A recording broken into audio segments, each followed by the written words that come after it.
हाँ रेडी। देखिए आज हम लोग आप लोगों के लिए स्टार्ट करने आ रहे हैं ट्रांसफार्मर। ट्रांसफार्मर बहुत ही इंपॉर्टेंट टॉपिक है, इसको बड़े ध्यान से समझिएगा, पढ़िएगा, ठीक है। ट्रांसफार्मर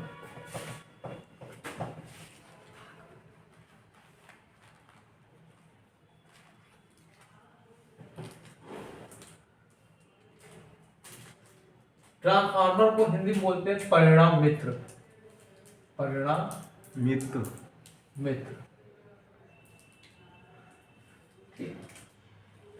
पहले हम ट्रांसफार्मर के बारे में जानते हैं क्या होता है ट्रांसफार्मर। देखिए ट्रांसफार्मर एक स्टैटिक डिवाइस है। स्टैटिक मतलब ये कि जहां पे हम उसको रख देंगे, जहां पे इसको हम रख देंगे वो वहीं पे स्टेबल हो जाएगा, ठीक है। इसलिए इसको क्या बोलते हैं, स्टैटिक डिवाइस। क्या बोलते हैं, ट्रांसफार्मर क्या है, एक स्टैटिक डिवाइस है। स्टैटिक डिवाइस क्या है, स्टैटिक डिवाइस। स्टैटिक डिवाइस को बोलते हैं हिंदी में स्थैतिक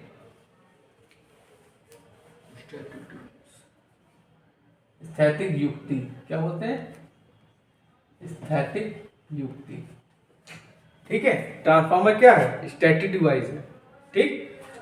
अब ये जो होती है किस पे काम करती है, एसी सप्लाई पे। किस पे काम करती है, एसी सप्लाई। एसी सप्लाई पे ये काम करती है, ठीक। और क्या है, ट्रांसफार्मर स्टैटिक डिवाइस है जो एसी सप्लाई पे काम करती है। ये क्या करती है, फिक्स्ड फ्रीक्वेंसी पर। किस पे, फिक्स्ड फ्रीक्वेंसी, मतलब फ्रीक्वेंसी चेंज नहीं करती है अपनी, फ्रीक्वेंसी चेंज नहीं करती, मतलब 50 हर्ट्ज। इंडिया में कितनी है, 50 हर्ट्ज है, 50 हर्ट्ज, ठीक। फिक्स्ड फ्रीक्वेंसी पर वोल्टेज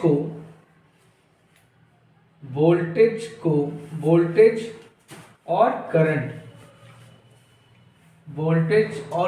को फिक्स्ड फ्रीक्वेंसी पे वोल्टेज और करंट को घटाती है और बढ़ाती है, ठीक। इसमें भी क्या होगा, अगर वोल्टेज घटेगा तो करंट क्या होगी, बढ़ेगी, और वोल्टेज अगर बढ़ेगा तो करंट घटेगी।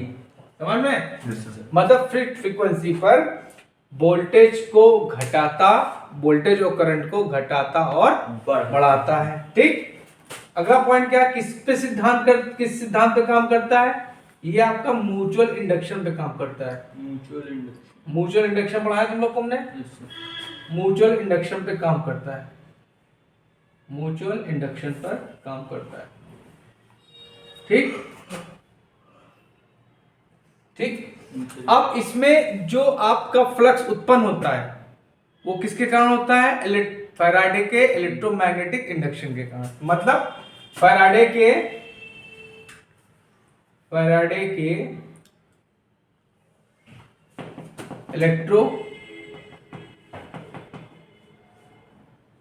मैग्नेटिक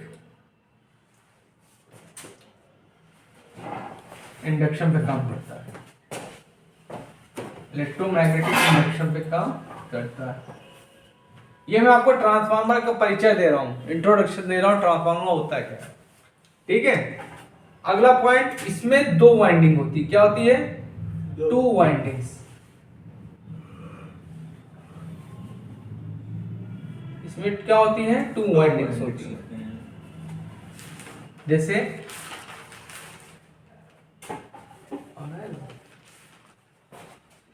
ठीक, ये आपकी क्या होती है, प्राइमरी वाइंडिंग। क्या होती है, ये आपकी क्या कहलाएगी, प्राइमरी वाइंडिंग। इसको बोल देंगे प्राथमिक वाइंडिंग, इंग्लिश में बोलते हैं प्राइमरी वाइंडिंग, ठीक है। Yes sir. और ये होती है आपकी सेकेंडरी वाइंडिंग। क्या होती है, सेकेंडरी वाइंडिंग।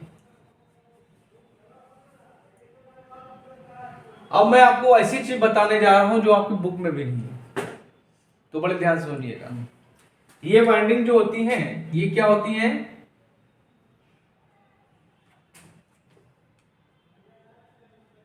ये वाइंडिंग के बीच में जो रेजिस्टेंस होता है, इन वाइंडिंग के बीच में जो रेजिस्टेंस होता है वो क्या होता है, अनंत होता है। क्या होता है, अनंत होता है, इनफाइनाइट होता है। ये भी क्वेश्चन आपसे पूछ लेगा कि जो ट्रांसफार्मर की दोनों वाइंडिंग होती है उनके बीच में जो रेजिस्टेंस होता है उसकी वैल्यू क्या होती है, तो वो अनंत होती है। और ये जो वाइंडिंग होती है ये